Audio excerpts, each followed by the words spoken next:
Hai Gorgeous, welcome to my place. Terima kasih sudah mengklik video ini. Nggak pakai lama, watch.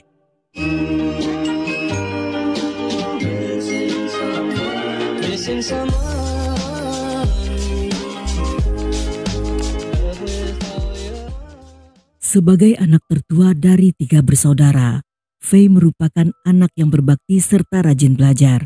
Sejak kecil dia sangat mandiri, sehingga menjadi kebanggaan bagi orang tuanya. 2 orang adik laki-lakinya merupakan saudara kandung dan saudara tiri dari pernikahan kedua ibunya. Namun Faye sangat menyayangi mereka tanpa membedakan satu sama lainnya. Sewaktu SMP, Faye duduk sebangku dengan seorang teman laki-laki bernama Jing. Mereka tinggal di lingkungan yang sama dan rumah Jing cukup dekat dari rumah Faye. Sejak kecil Jing adalah anak yang pintar dan memiliki prestasi. Namun sejak SMP, dia mulai malas dan menunjukkan kenakalan serta membuat onar sana-sini. Karena orang tuanya sibuk bekerja, Jing dan adiknya diasuh oleh nenek mereka.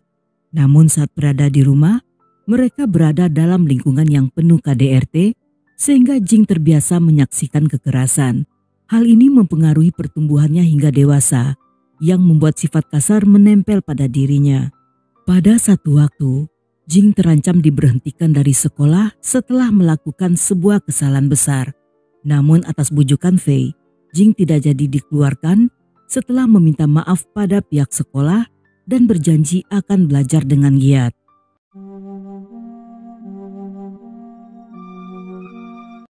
Jing sangat berterima kasih pada Faye yang telah banyak membantunya. Yang di masa depan, Jing pun lulus dengan nilai sangat baik dan berhasil masuk ke SMA terbaik di kota itu. Karena Faye diterima di sekolah yang berbeda, dengan terpaksa mereka pun harus berpisah. Namun selang beberapa waktu kemudian, Jing meminta Faye untuk menjadi pacarnya. Tetapi sayangnya, sejak berada di bangku SMA, Jing yang tadinya berprestasi mulai kembali melakukan tindak kriminal.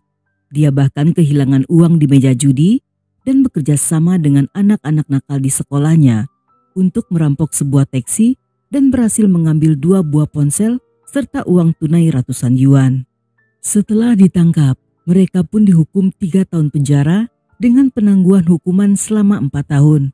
Sedangkan Jing sebagai kaki tangan karena nilainya yang tinggi tidak mendapatkan hukuman dari sekolah. Karena telah melanggar hukum dan tidak mendapat sanksi, di masa depan hal ini membuatnya menjadi anak pembangkang. Setelah menamatkan SMA, Jing dan Faye berhasil masuk ke Universitas Guizhou. Jing pun menjadi kebanggaan di desanya karena dia adalah orang pertama yang diterima di universitas dengan jurusan seni liberal.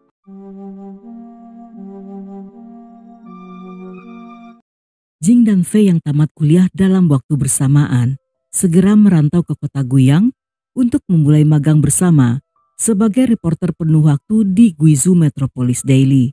Mereka sangat senang karena menjadi reporter merupakan pekerjaan impian. Di kantor Jing dikenal sebagai pria rajin, bersemangat, dan peka terhadap berita. Namanya semakin naik setelah meliput sebuah tragedi di sekolah menengah pada tahun 2010. Jing pun melaporkan berita tersebut secara eksklusif dan menjadi berita utama di berbagai situs berita. Dia mendapat penghargaan dari bosnya yang hal ini berpengaruh besar dalam karirnya. Setahun kemudian, Jing dipromosikan menjadi kepala reporter di bagian politik dan hukum. Namun seiring karirnya yang cemerlang, Jing mulai dibenci oleh rekan-rekannya. Mereka mengakui jika Jing sangat berbakat, hanya saja dia terburu nafsu untuk menjadi cepat sukses.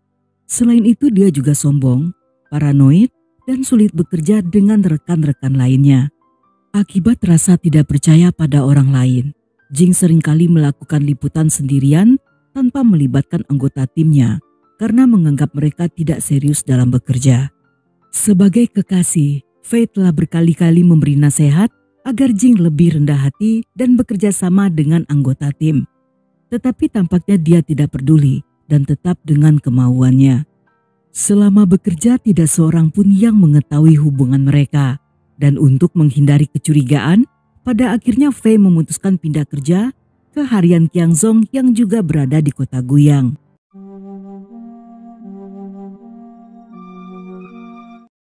Di tempat barunya Fei bergabung dalam departemen sosial.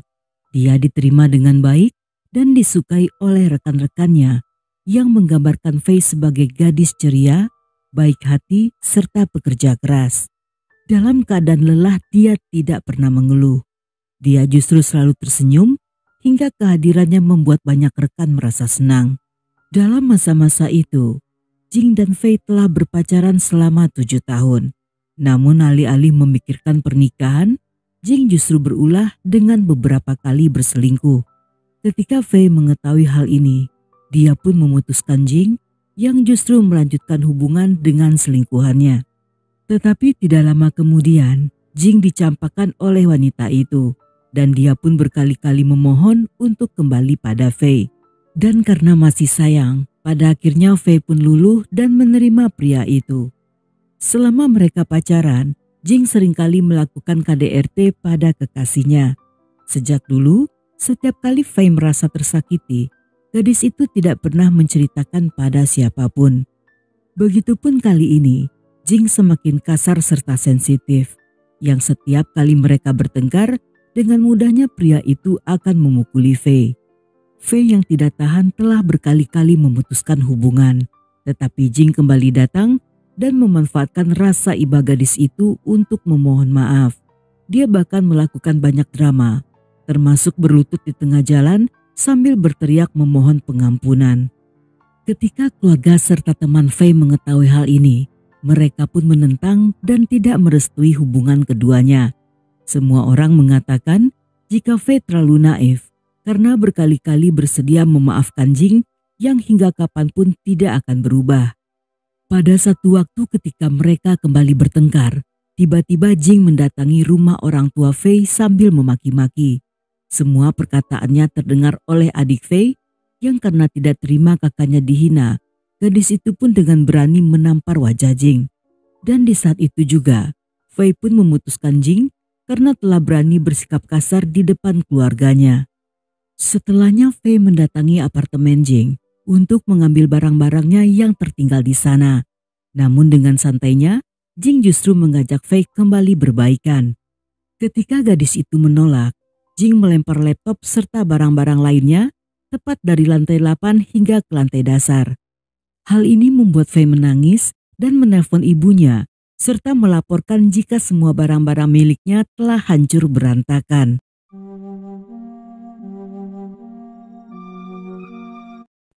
Jing yang terobsesi tentu saja tidak akan melepaskan Fei begitu saja.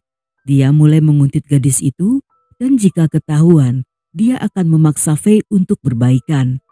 Hal ini membuat Fei merasa gelisah serta tidak tenang dan selalu was-was setiap pulang sendirian. Karena hal ini, dia seringkali meminta salah seorang teman untuk menemani pulang ke rumah. Bahkan sebelum masuk, dia juga akan memastikan apakah Jing ada di dekat sana. Untuk benar-benar menghapus jejak Jing, Fei bahkan telah memblokir semua nomor kontak pria itu. Namun Jing juga berkali-kali mencari dan menghajarnya ketika tidak mau balikan. Pada satu waktu, Jing yang nekat juga mendatangi kantor dan meninju kacamata Fei. Hal ini membuatnya diusir dengan kasar oleh atasan gadis itu. Sejak mereka putus, diketahui jika selain mengancam akan membunuh keluarganya, Jing telah memukul Fei sebanyak 3 kali. Ayah Fei pun segera datang ke kota Guiyang dan menghubungi Jing mengajak untuk bertemu serta bicara secara baik-baik. Walaupun pada awalnya setuju, namun pada jam yang dijanjikan, Jing tidak pernah muncul dan teleponnya dimatikan. Demi menghindari hal yang tidak diinginkan, untuk sementara waktu Fei tinggal di rumah temannya. Hal ini membuat Jing kehilangan jejak, terutama sejak ayah Fei ikut campur, dia seolah tidak punya tempat untuk melampiaskan emosinya. Namun Jing yang tidak hilang akal, memanfaatkan salah seorang timnya untuk menjebak Fei. Sang rekan diminta menelpon gadis itu untuk memberitahu berita bohong tentang seorang siswa yang kabur dari rumah dan meminta Fei membantu menemukan siswa itu. Sebagai reporter yang baik, Fei mengikuti petunjuk dengan mencari ke Taman Qianlinshan. Yang sesampainya di sana, Jing dengan cepat mencengkram tangannya sambil terus-terusan bertanya mengapa Fei meninggalkannya dan menyerang gadis itu hingga bajunya robek. Beruntungnya Fei berhasil lolos setelah dibantu oleh banyak orang yang sedang berada di sana. Setelah kejadian tersebut, teman-teman Fei ikut menjaganya. Namun sayangnya, Fei tidak pernah mencari bantuan hukum atau melaporkan Jing pada polisi. Pada pertengahan Mei, tiba-tiba Jing pulang ke Sisui dan sepanjang hari hanya melamun di halaman depan rumah. Pada salah seorang kerabat, dia sempat mengaku ingin mati saja. Sang kerabat yang mengetahui jika Jing sedang patah hati, menganggap ucapannya tidak serius dan berusaha menghibur agar pria itu move on. Sekembalinya dari sana, atasan Jing memperhatikan jika pria itu mulai tidak fokus kerja. Dia pun berusaha menghibur dengan secara khusus mengirim Jing untuk melakukan perjalanan bisnis sekaligus wisata ke daerah Cisui agar bisa santai sejenak. Atasannya yang sangat pengertian bahkan juga mengirim seorang supir untuk menjemput Jing saat akan pulang dari sana. Tetapi meskipun banyak yang menghibur serta memberi pengertian agar segera melanjutkan hidup, namun pria itu tetap tidak bisa melepaskan Fei dari pikirannya. Dia tidak bisa melupakan cinta pertamanya, sekaligus juga tidak mau melepaskan ego yang telah merusak hubungan mereka. Baginya, selain dirinya tidak ada seorang pun yang boleh memiliki Fei.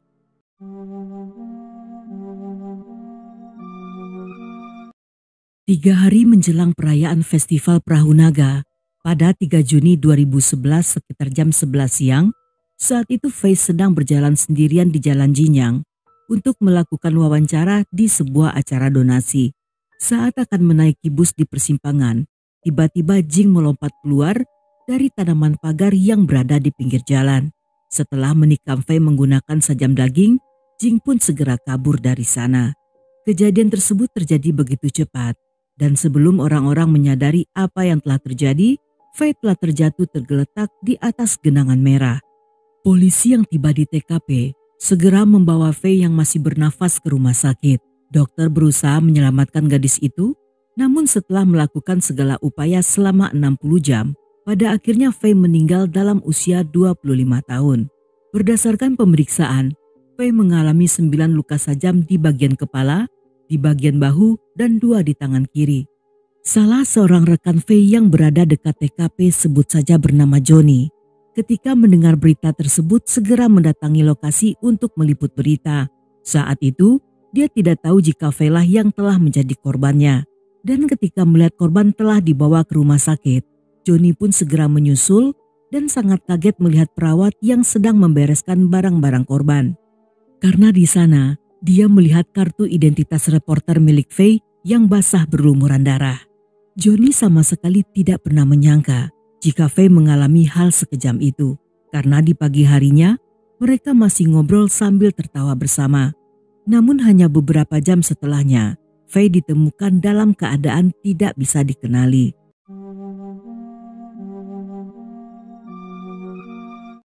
Berdasarkan keterangan para saksi, polisi berhasil menyusun profil pelaku sebagai pria berkacamata bingkai hitam, rambut pendek dengan tinggi badan sekitar 160 cm. Polisi dengan cepat mengetahui jika pelaku cocok dengan profil Jing yang menurut keterangan keluarga serta rekan, sejak berbulan-bulan yang lalu telah bermasalah dengan Fei. Dari kantornya polisi menemukan 1 set sajam berisi 5 buah pisau yang salah satunya hilang dari sana. Menurut rekan-rekannya, sajam tersebut telah dibeli Jing sejak beberapa bulan sebelumnya, yang artinya pria itu telah merencanakan hal ini sejak lama. Ketika Jing tidak bisa ditemukan, baik di Guiyang maupun di Sisui, polisi pun menawarkan imbalan bagi siapapun yang bisa memberitahu keberadaan pria itu. Hingga berbulan-bulan ke depan, polisi masih mencari keberadaan Jing yang seolah hilang di telan bumi. Namun 8 bulan kemudian, salah seorang saksi anonim memberi info jika ayah Jing yang diketahui bekerja di daerah Fujian seringkali bepergian ke daerah Dali untuk mengunjungi sebuah rumah yang diduga menjadi tempat persembunyian Jing. Dengan bantuan kepolisian Dali, polisi Guiyang berhasil menangkap Jing di sebuah pusat perbelanjaan kecil. Selama ini, dia telah bekerja di sana dan mengganti nama sebagai Helin. Saat diborgol, Jing tidak melakukan perlawanan dan segera dibawa kembali ke Guiyang. Dan tidak lama setelahnya, ayahnya juga ditangkap karena telah menutupi kejahatan. Kasus ini menarik banyak perhatian netizen karena pelakunya adalah orang yang bekerja di bidang hukum dan mengerti tentang hukum. Namun air mata keluarga V terbayar lunas ketika dalam persidangan akhir di Pengadilan Menengah Guyang, Jing divonis hukuman mati yang eksekusinya dilaksanakan pada 12 Juni 2014. Sedangkan hukuman untuk ayahnya tidak ditemukan di artikel.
Dan sampai di sini dulu cerita kita kali ini. Semoga kalian suka dengan ceritanya.